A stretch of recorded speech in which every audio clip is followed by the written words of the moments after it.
And expectations are evolving, and law enforcement must evolve in unison. I've said many times that we ask our officers to do too much, to address social ills such as the mental health crisis, homelessness, addiction, in addition to keeping our community safe, which is a full-time job. This must change. We need to weave law enforcement and social services together to take the burden off of police officers and provide the level of support and service that our community deserves. We conducted a very thorough search for a chief, which led us in this direction, and we had 3 outstanding candidates for the chief of police. But in the final analysis, it is Mary O'Connor who stood out because she brings the best of both worlds. She brings a knowledge of the Tampa Police Department and our community, and she also brings an outside viewpoint. Mary's 22 years of impressive service with the Tampa Police Department gives her a very deep understanding of our police department and of our community. Over the past 5 years, Mary has broadened her experience and knowledge by helping police departments across the country improve their community relations and implement evidence-based policing as a Department of Justice special matter expert and a leading trainer with the FBI. In those roles, she served TPD's best practices while learning new ones throughout the nation. She will now bring innovative ideas to Tampa to lead our police department into the future. Her vision is what Tampa needs right now. Mary has a keen understanding of the importance of collaborating with our community and combining social services support with enforcement to reduce crime and to keep our community safe. Through Mary's experience from a beat cop, rising up to the second highest position in the department, she has learned the value of an inclusive, diverse, transparent, and accountable agency which our community expects and deserves. I've always believed that safety and security is the foundation on which any successful city must be built. I want to thank Butch Delgado for the excellent job that he has done the last 5 months as the interim chief. He's led the Tampa Police Department through some very challenging and difficult issues during those 5 months. He will continue to serve as an integral part of the leadership team of the Tampa Police Department. I feel confident that Butch will make a great chief of police one day. Butch Delgado and Lee Burkall will serve as assistant chiefs, completing the team that will lead the Tampa Police Department into the future. Mary O'Connor bleeds blue just like I do. She loves this department and community like her own family. And I know that with the council's confirmation, Mary is going to make an outstanding police chief. Mary? Thank you, Mayor.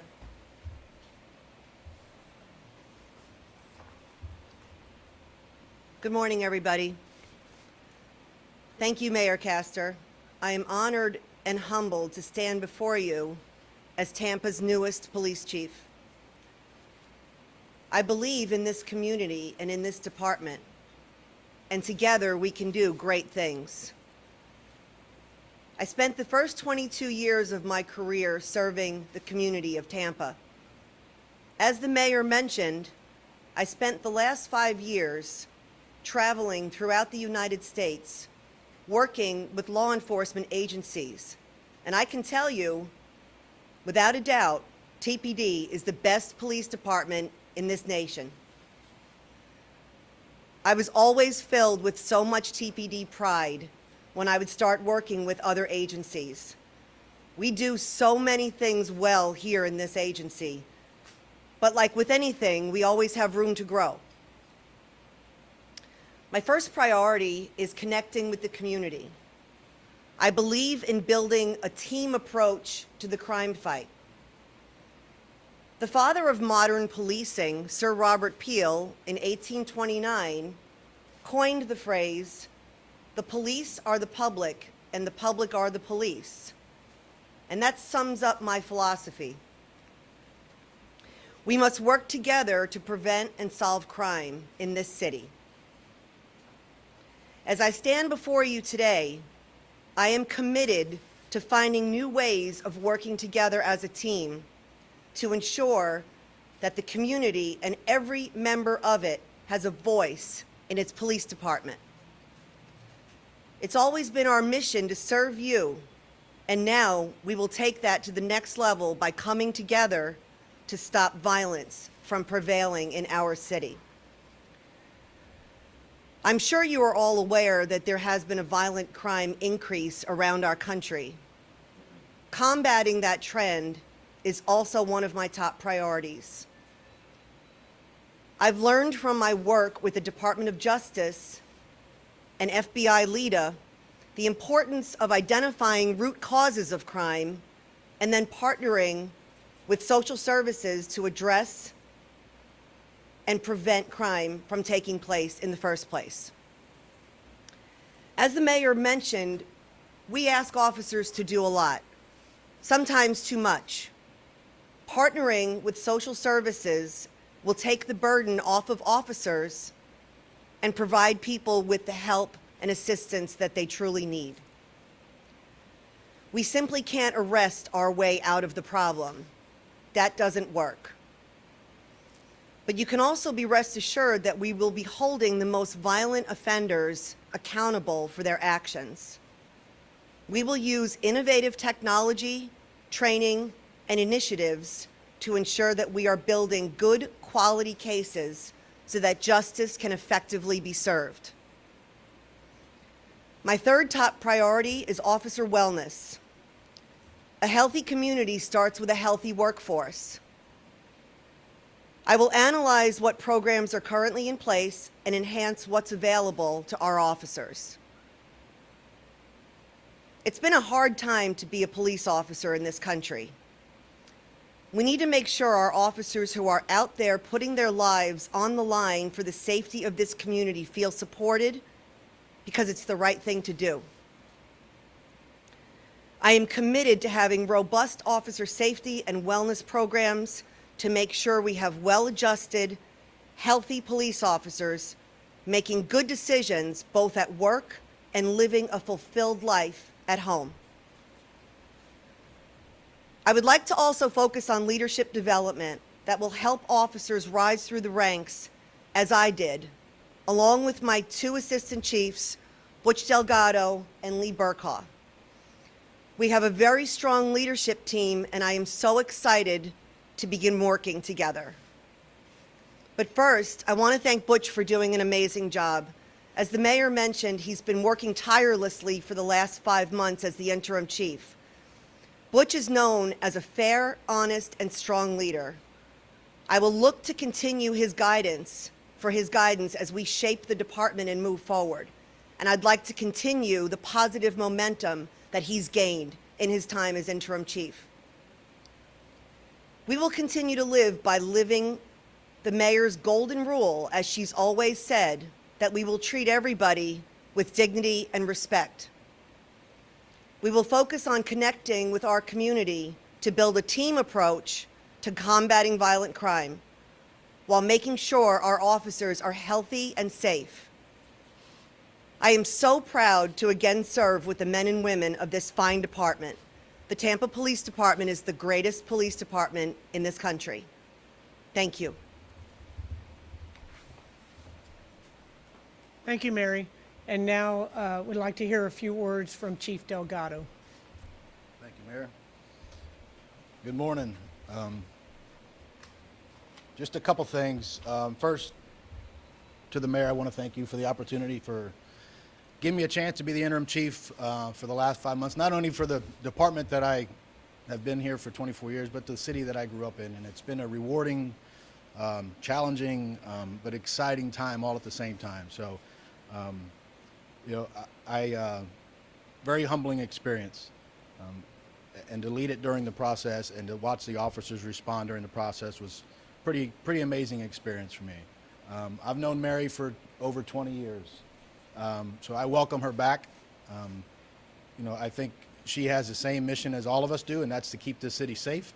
That's, our mission is to reduce crime and enhance the quality of life with our citizens, and that's what we intend to do together.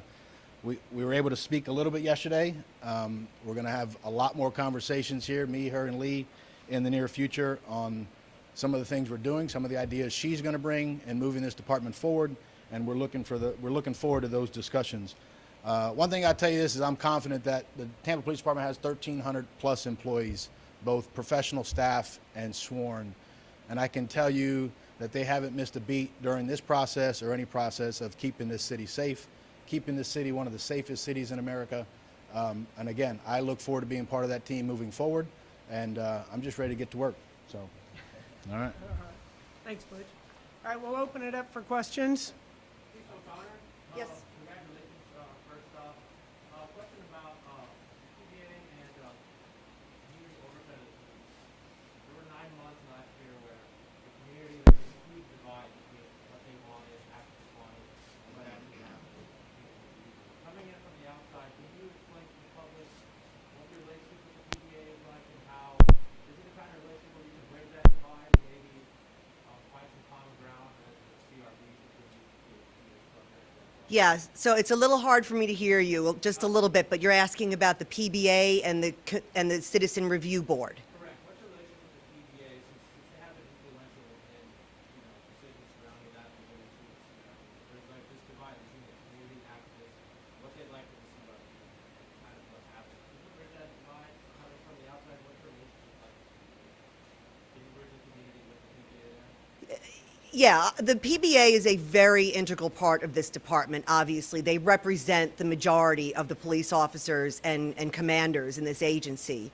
They have a very important voice at the table, but equally as important as the voice of the community and the Citizen Review Board. As far as bridging the gap is concerned, I believe everyone has to come to the table and voice their concerns. And a lot of times I think we have to meet somewhere in the middle and come up with a fair compromise for all. Chief, I want to ask you a question about going forward. Yes, sir. Because last week you told us that you're grateful for second chances. I am. If an officer comes before you that's had a disciplinary problem, they've had some kind of an infraction, a zero tolerance policy for bad conduct, so you give them a second chance. I evaluate the totality of the circumstances. I think every case stands on its own merit. I believe in second chances wholeheartedly, as you pointed out. But I also believe that discipline needs to be given in a fair and impartial manner. So I think that just like the chance that was given to me 28 years ago to evaluate every aspect of my own case, I look forward to doing that with the men and women of this department as well. Can we ask the mayor, what puts Ms. O'Connor over the top versus the other departments? Well, as I said, we had 3 incredibly skilled and experienced individuals, each of which would have been able to successfully lead the Tampa Police Department. But I feel what put Mary at the top was the fact that she has had 22 years of experience at the Tampa Police Department. She understands the organization, she understands the community, but then she has those 5 years of invaluable experience of going around outside of the department to see how other agencies are run, to learn other best practices, and to also, frankly, see the things that other agencies may be doing that we don't want to mirror in our organization. And that experience, coupled with her time at the Tampa Police Department, just lifted her up to the position of Chief of Police. Chief Mary, what is your message for the immigrant community? How do you plan to build trust with them? I think that the immigrant community is just like any other community member, and I think that building trust with all of the community takes some time, but I need to be forward-facing. I need them to get to know me in order to build that trust. So I don't want to separate the immigrant community from any other community member in the city. I want to be inclusive of everybody.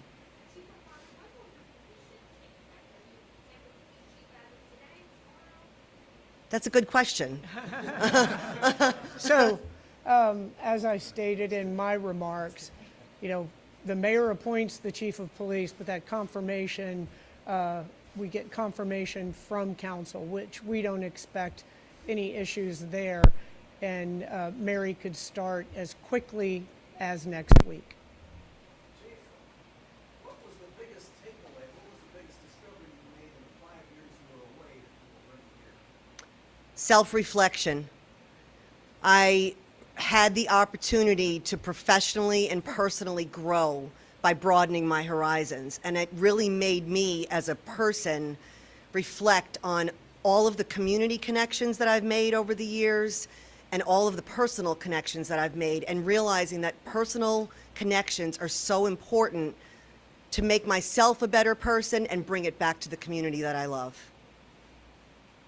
Chief O'Connor, Yes, sir. you mentioned your experience at DOJ. Just thinking about what some of the stuff you've been having to navigate through over the last few weeks, specifically the crime-free housing. I know you laid out a pretty good outline of what you want to do.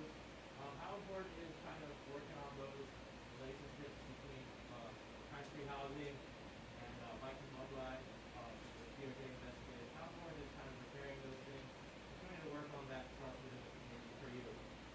Very important. First of all, I think Chief Delgado did a fantastic job of revamping the crime-free housing program, not taking it away, but maybe making it a little bit more inclusive of the community that the crime-free program is in.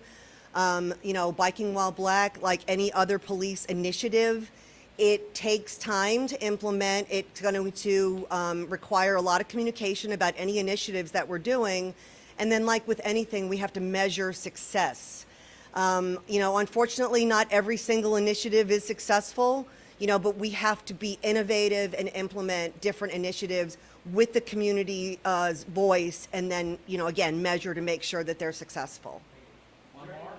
During the police chief forum, you talked about transparency with the community and with the media information.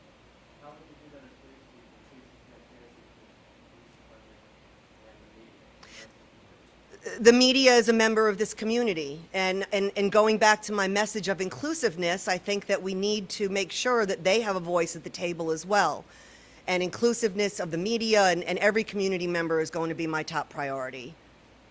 Chief O'Connor, real quick, the former Chief Dugan got in trouble for the way he handled those protests in 2020. How did you handle them differently? And a member of the media did end up getting detained during those protests. Yeah, it's difficult for me to try to recreate what happened here in Tampa in 2020 because I wasn't on the ground with Chief Dugan or any of the officers. The protests, you know, they have the right to peacefully express their opinions, and I am committed to those peaceful expressions. Moving forward, I mean, we're just going to have to take each incident at a time and just, you know, make sure that the safety and the priority of the community is first. Thank you, everybody. Thank you. Good job.